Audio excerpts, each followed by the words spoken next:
دكتور انا ابني كل شويه كح، نقعد اسبوع على الدواء، نوقف الدواء يرجع يكح تاني، مش عارفه اروح تمرين، مهما حاولت اعمل معاه كحه دايما بترجع. خلينا نقول انه الطفل اللي بيتعب في الشتاء بشكل متكرر، يعني كل اسبوع الاقي ابني تعبان ياخد علاج، الاسبوع اللي بعده تعبان تاني ومش قادر يمارس حياه طبيعيه، دي مش ادوار برد متكرره. يعني الولد مش كل شويه بيجيله دور برد، ده حساسيه.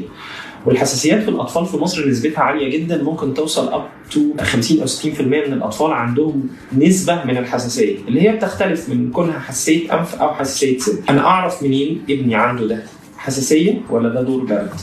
عاده الحساسيه هي بتبدا بكحه او رشح، والموضوع بيتطور من المرحله دي، بيكون في مسببات للحساسيه. طيب المسببات دي ليها زي ايه؟ زي ان هو تعرض للبرد، زي ان الولد عنده مثلا قطه او كلب او حاجه بيلعب بيها، او في حيوان اليف في البيت، او ان احنا مثلا بندخن في البيت، بنستعمل بيرفيومز كتيره، بنستعمل معطرات جو، ففي دايما شيء مسبب للحساسيه.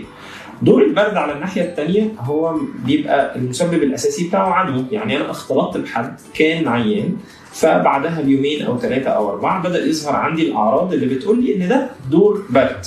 طيب الاعراض دي بتبدا او بتتميز بايه؟ بتتميز اول حاجه ان يكون عندي سخونيه، يعني لازم اكون سخن، لازم يكون جسمي مكسر، فاقدر اقول ان دي عدوى مش دور حساسيه.